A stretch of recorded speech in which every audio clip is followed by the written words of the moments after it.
né? Gravando. Bom dia, boa tarde, boa noite. Bem-vindo à aula número 20, imperialismo. Vamos lá, tá? Na aula de hoje, o que eu quero mostrar para vocês, tá? Mostrar as diferenças desse novo colonialismo, porque se você for buscar depois, quando você estudar, pegar seu livro de texto, né, pegar sua apostila e for estudar, você vai ver lá, imperialismo, neocolonialismo. Neo vem de novo, novo colonialismo. Significa então que existia um antigo. Aquela famosa grandes navegações onde chegaram aqui à América. Aquele é o colonialismo. No século XIX você tem um novo colonialismo, um neocolonialismo. E aí eu vou mostrar primeiramente essa comparação entre os dois, tudo bem?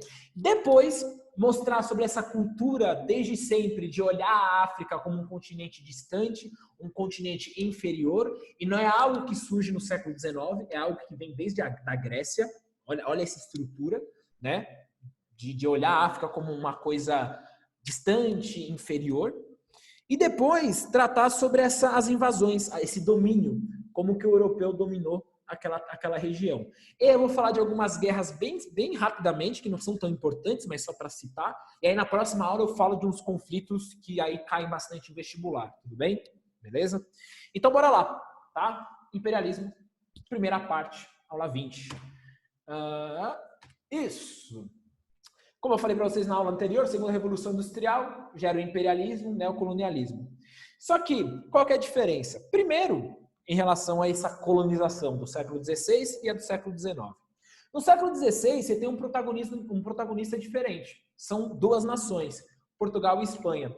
Portugal e Espanha vão ser os países que vão desbravar o mundo, né? Pela primeira vez, né? Vão atravessar o Atlântico, ver que a Terra ela não é plana, que é uma Terra redonda e assim por diante, tá? E o que eles buscavam? Primeiro, aonde eles povoaram? Povoaram a América e litoral africano. Isso é uma coisa que acho que lá no primeiro ano o Lucas deve ter comentado, citado isso para vocês, de que assim não era possível conquistar o interior da África. E por que não era possível? Porque você tinha reinos africanos foda pra baralho, entendeu? Extremamente organizados, com um exército muito forte. Para você ter ideia, a Itália, o Império Romano, desculpa, tentou conquistar o reino da Etiópia. O exército do Júlio César tomou pau, filhão. 3 vezes tentou conquistar o reino da Etiópia. Tomou pau. O exército romano, do Júlio César. Então você tinha reinos africanos que é o seguinte, ficou no litoral africano porque fez negociação. Portugal e Espanha fizeram negociação, porque houve permissão. Muitas vezes você tinha uma feitoria portuguesa e uma feitoria holandesa, um do lado do outro. Aí o português chegava lá pro rei do Congo, no caso, né, Portugal, falava, mano, e aí? O rei do Congo, e aí o quê? E aí o quê? E aí o quê? Ah, deixa aí mesmo, e aí? Vai fazer o quê? Aí o português, não, nada não, só para saber, não, de boa, não, tá certo. Era isso, tá? Por isso que só o litoral. Continuando, busca de gêneros tropicais, as famosas especiarias, certo?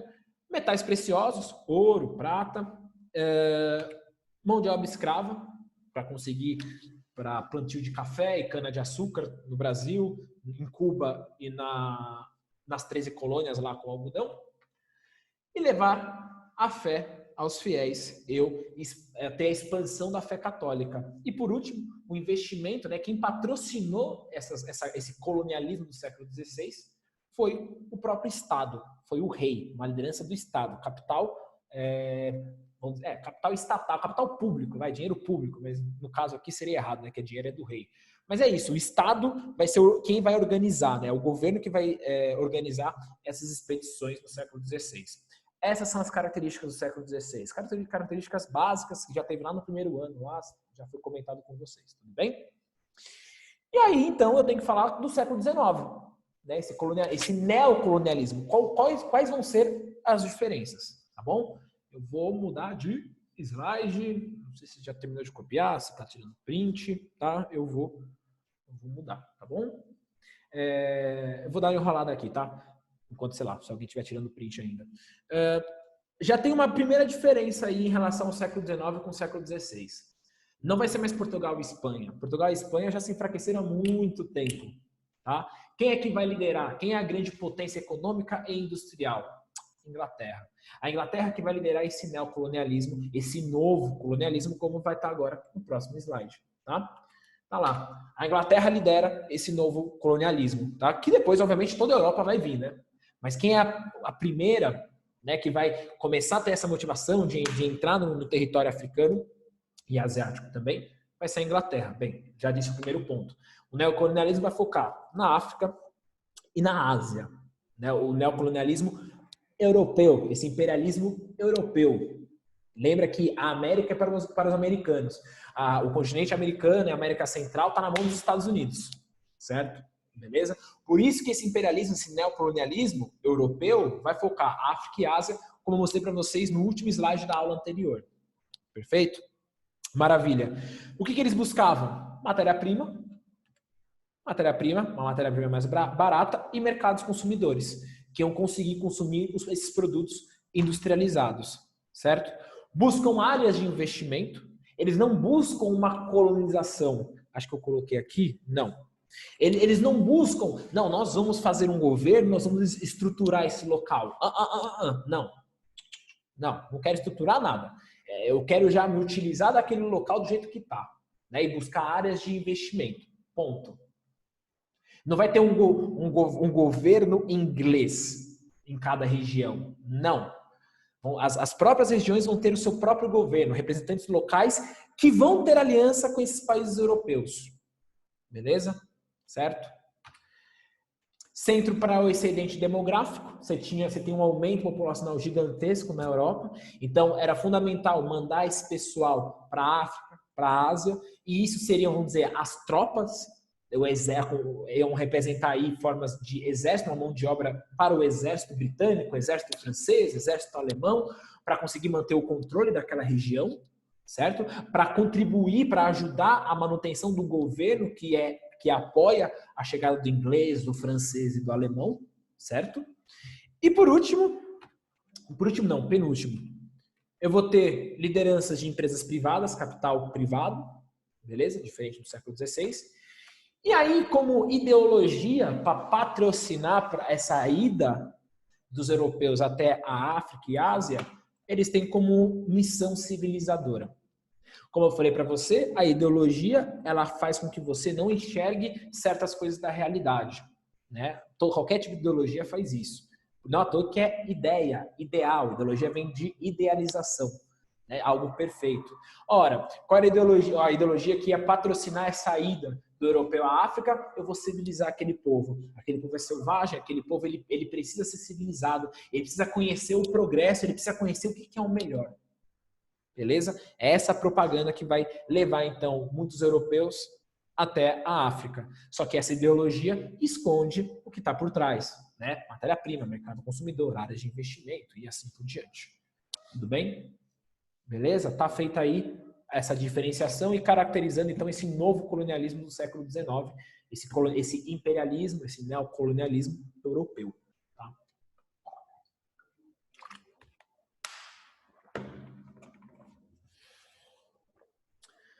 Beleza?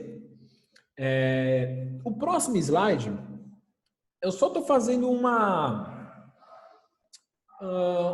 linha histórica de como que o continente africano ele sempre foi colocado de lado, sempre foi considerado um submundo na visão europeia. E por que isso? Né? Eu quero só colocar isso, o porquê, quais são as interpretações desde a época da Grécia. Essa estrutura de ver a África como um continente inferior, um continente incivilizado, que não é civilizado. Né? É mais por uma curiosidade para você entender a estrutura. Eu não sei se eu cobraria em prova, não sei se não vejo muito caindo isso. Tá? Mas eu gosto de trazer toda essa origem, né? Essa origem. Você nasceu no século XIX? Não, é algo da Idade Antiga, como eu vou mostrar para vocês agora. Tá? A Europa, né, a história ocidental, a história do mundo ocidental é sempre uma história eurocêntrica, né? Porque não é à toa que a gente fala que o berço da civilização do mundo ocidental é a Grécia, né? Esse eixo civilizatório. E a Grécia, né, tá lá no centro, tá lá na Europa, certo? Então, os grandes filósofos, matemática, muito do que nós conhecemos hoje né? Muito de coisa de teatro, filosofia, isso, própria história nasce da época da Grécia Antiga. E os gregos olhavam os povos da África, quer dizer, nem que chamava África, né? Mas os povos do outro lado do mar Mediterrâneo, que estão no norte da África, eles viam como uma região distante, homens de faces queimadas. Você tem registros dos gregos chamando esses povos ali do norte da África de homens de faces queimadas, né? Então, na Idade Antiga, você já percebe um tipo de tratamento distanciado, diferente, são homens de faces queimadas, desconhecidos, sempre tratando a África como uma coisa tipo muito, nossa, o que eles são, uma coisa muito diferente, certo? Como um extraterrestre. Beleza, na Europa, ali na Idade Antiga, tudo bem, até aceito, né? Os caras estão estão desenvolvendo métodos científicos para tentar entender a humanidade. Ok. Só que aí no final da Idade Média o negócio começa a ficar feio. No final da Idade Média. O negro associado a demônio e a pecado. Não à toa que vai justificar aí a escravidão dos negros. A Igreja Católica, por exemplo, a Igreja Católica do século XV, não a Igreja Católica de hoje, tá bom? Ela vai dizer que, por exemplo, Caim, que mata os filhos de Adão, é uma passagem bíblica lá, ele foi amaldiçoado por Deus e a igreja falou o seguinte, então Caim, ele que é o ancestral comum de todos os africanos. E como ele foi, então, condenado por Deus, eu posso, então, escravizar o africano. Tipo, nada a ver. E tirou isso de algum lugar.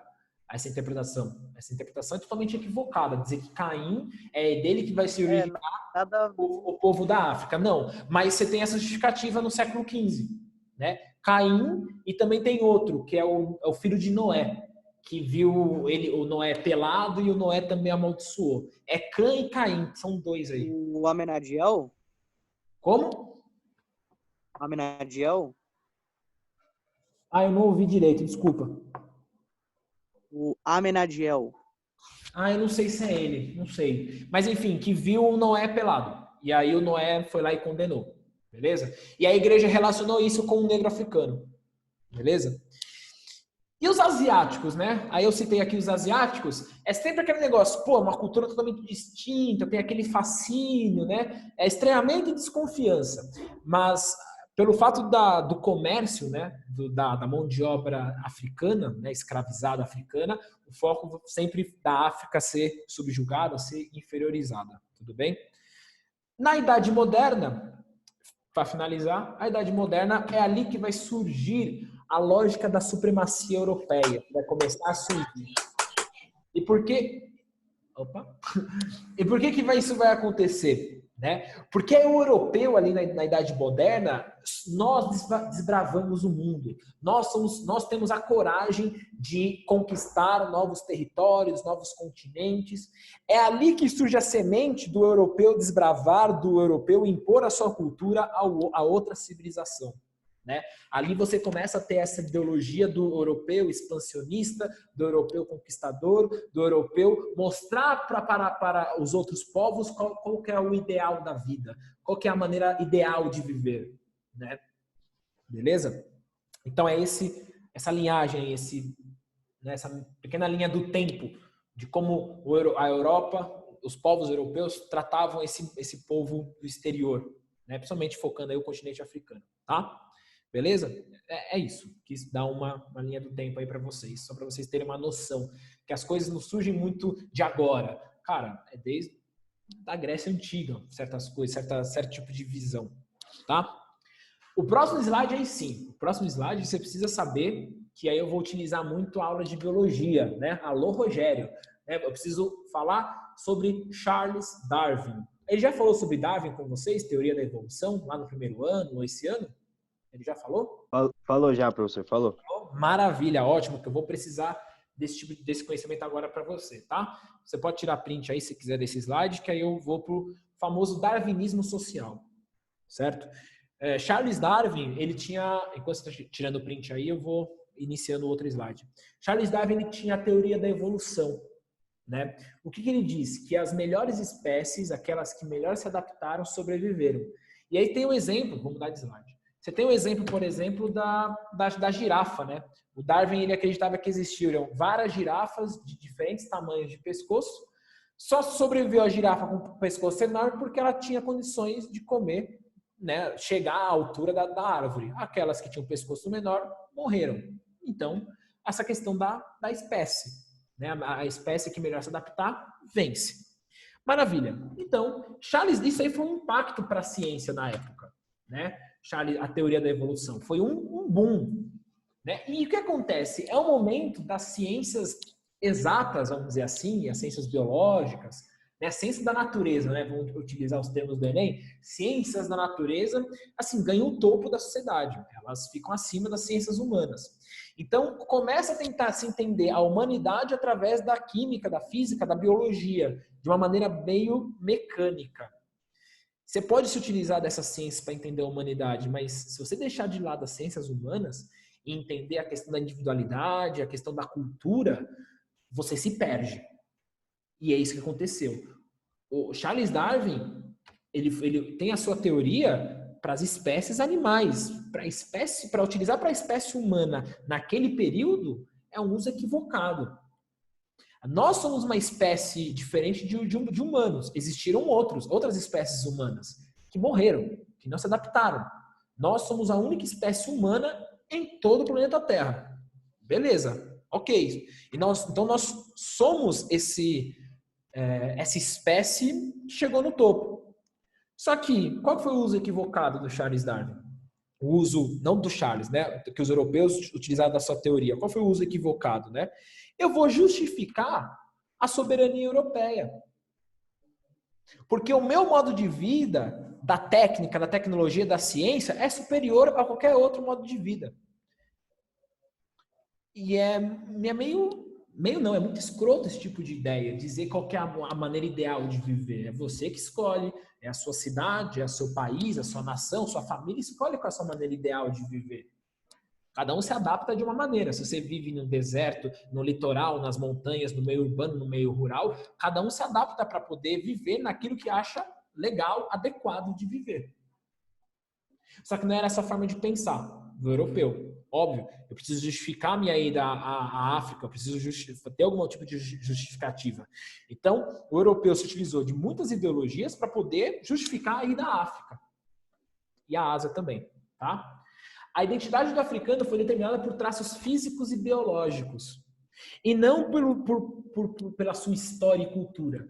Porque eles são incapazes, na visão do europeu, incapazes de ter história. No século XIX, quando a ciência e história ela ganha protagonismo, a história, né, ela começa a se desenvolver, não ganhar protagonismo porque, como eu falei para você, a biologia, a física está acima, né?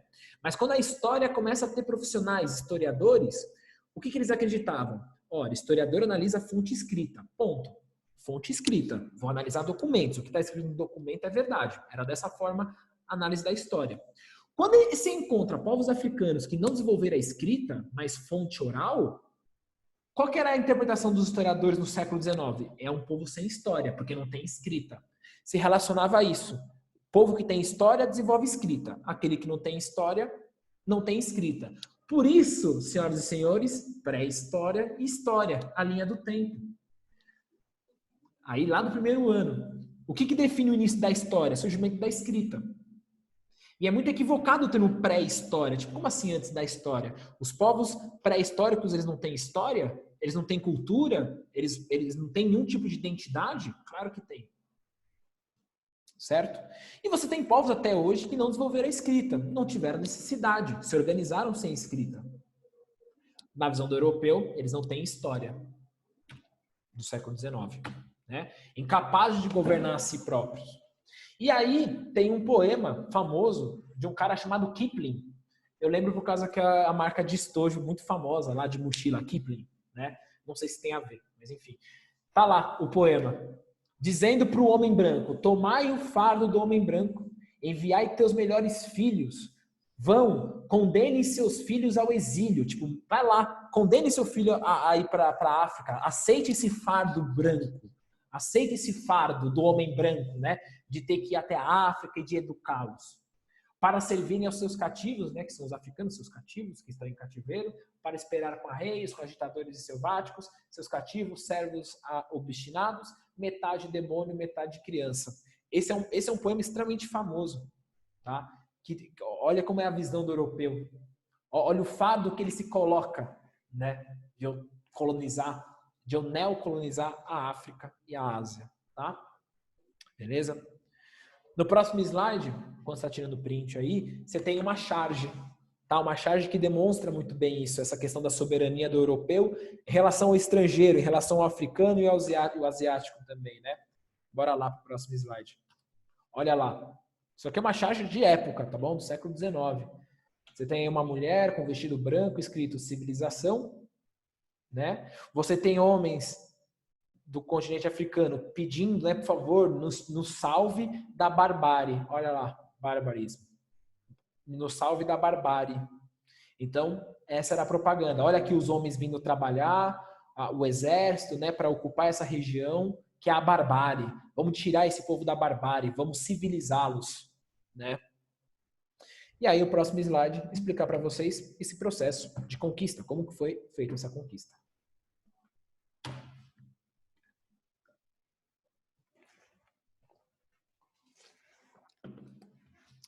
Essa conquista, turma, aconteceu da seguinte forma.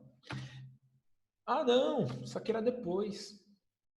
Bem, depois eu explico isso aqui para vocês. Era para ir no final, enfim. Era necessário apoio da elite local, tá? Os europeus, quando chegavam na África, eles faziam apoio com a elite local, com os comandantes locais, tá? Obviamente que os africanos se utilizavam muito desses rachas internos. Você tinha uma elite local que dentro da sociedade tinha seus rivais. Ora, lembra que eu falei para vocês que os europeus, eles não querem criar uma nova estrutura, porque é gastar muito dinheiro com isso. Eles não querem colonizar, criar, sabe, fazer grandes investimentos, como aconteceu, por exemplo, no Brasil, né, aqui na América Portuguesa e Espanhola. Não. Eu vou usar estruturas que já existem, estruturas existentes de governo, de administração. Eu só quero que a elite local apoie, aceite as minhas empresas, minha indústria chegar até eles. É isso que eu quero. Beleza. Então, é dessa forma que eles vão fazer alianças com as elites locais, e aí essas elites locais vão fazer as vontades dessa elite europeia, né? Desse povo europeu, da indústria europeia. E aí, você tem o domínio militar. Obviamente, através das armas. O que no século XVI o europeu não tinha condições de entrar no interior da África, no século XIX vai ter. Você vai ter armas de carregamento automático, você vai ter navios a vapor e também a motor, e por último, né, o quinino, que eu ia falar ambiente químico, não, é um elemento químico, obrigado. É um elemento químico que vai prevenir, fazer a prevenção da malária. Na África você tinha muito dessa doença, tá? Então era através disso, né, então da prevenção de doença da malária, uso de navios a vapor a motor para transportar pessoas e de armas com carregamento automático, o domínio foi fácil até em alguns momentos. Em algumas etapas foi muito fácil. Tá? Beleza? Mas o domínio não era só militar. O domínio, ele era ideológico. As escolas, elas não davam pluralidade. Contava a história europeia, soberania europeia. Então, é o modo de se vestir europeu. Então, na escola, o europeu se utilizava da escola para fazer isso, né?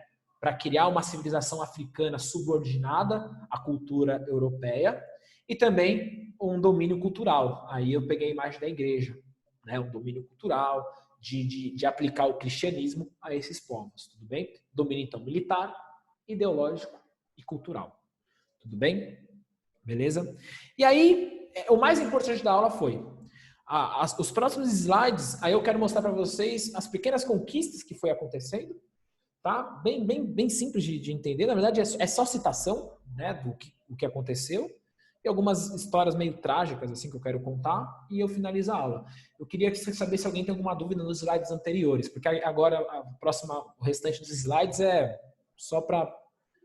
Professor, vocês. Falaram, filho. eu só tenho uma questão assim, o que tem a ver a parte da Inglaterra, da Espanha e do Portugal com a parte agora da África? Vai ter alguma coisa a ver no final?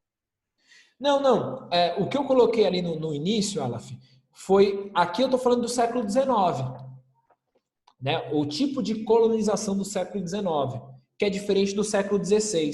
Ali só foi uma comparação sobre a colonização. Lá no século XVI, quem liderou foi Portugal e Espanha. No século XIX, a Inglaterra que vai liderar com outros países europeus. Portugal e Espanha terão suas posses aqui na África, por exemplo, Portugal vai manter Angola, Moçambique, certo? Algumas colônias aqui na África. Mas quem é que vai liderar no século XIX, que vai entrar no interior da África, vai ser a Inglaterra com a França junto, principalmente. Então só foi uma comparação de colonização, de diferenças. Ah, tá bom. Beleza. E aí eu citei para você, ponto a ponto, lá nos slides anteriores, pontuei as diferenças, os diferentes interesses. E aí depois eu estou mostrando aqui para você sobre essa conquista no século XIX. E aí, onde eu estou circulando aqui para você, e é legal, e eu retomo isso, que eu acho isso importante, olha como foi diferente em relação a Portugal, aqui quando foi colonizar o Brasil. Portugal, ele criou estruturas administrativas, de governo, ele criou as capitanias hereditárias, o governo geral, uma nova capital. Portugal teve que fazer investimentos para a colônia dar lucro no século XVI. O que acontece no século XIX? É um outro modelo de colonização. Eu não estou preocupado em criar estruturas. Eu vou me utilizar de estruturas existentes, eu vou me utilizar dos governos que já existem na África, essas elites locais, eu vou me utilizar desses governos já existentes, certo? Para que eles possam fazer a minha vontade. E como que eles vão fazer a minha vontade? Eu tenho força militar, eu posso derrubá-los. Então, essas elites locais, você tem a ameaça do europeu, mas também ganho financeiro, né? Essas elites locais vão se beneficiar com as fábricas que a Inglaterra vai trazer, que a França vai trazer. Vão ganhar dinheiro essa elite local. Para explorar o povo. Para explorar o próprio povo, isso mesmo. Certo? Vão aceitar a ideologia, a cultura europeia, vão aceitar a ideologia europeia, enfim. É esse tipo de domínio que é diferente com o século XVI. Tudo bem? Valeu, professor. Nice. Então, bora lá, né? Hoje você entende por que o Zidane foi parar na França, tá? Porque o Zidane ele é argelino. Para aqueles que não conhecem, o maior jogador francês da história, Zinedine Zidane, ele é argelino. E por que ele foi acabar indo para a França? Você tem aí o Abd el-Kader, líder dos argelinos, que tentou evitar a colonização francesa por 10 anos. E foi sangrento, viu? Pensa no negócio sangrento, essa colonização da França ali que é hoje a Argélia, toda aquela região norte ali da África, tá? Então aqui você entende, né, por que o argelino parou na França e deu pau em nós 2 vezes. Seguindo, você tem o domínio do Reino Achante, mais Senegal, que também é domínio da França. Reino da Etiópia, finalmente a Itália conquista a Etiópia, finalmente. Né? A Itália, na verdade, ela vai brigar, vai consolidar isso mais para frente, essa conquista, mas vai guerrear porque querendo a Etiópia novamente, como eu comentei no início da aula. Os nômades tuaregues, vai ser difícil dominar esses caras, né? Esse grupo étnico, porque eles são nômades, eles conhecem o deserto. Deserto não tem como você ter um ponto fixo, né? Deserto é complicado. Seguindo, nem precisa tirar print isso aí segue, tá? Próximo slide. Vamos que eu tenho 3 minutos. Aqui o bagulho pega. O famoso Congo belga, que hoje é o Zaire, né? A Bélgica, ela foi para a África, pegou uma parte do território. Uma parte era do governo belga, do primeiro-ministro, vamos dizer assim. Só que uma parte do território belga era a propriedade privada do rei belga Leopoldo II. E o que acontece? Aconteceu as coisas mais terríveis nessa região dominada por Leopoldo II. Por exemplo,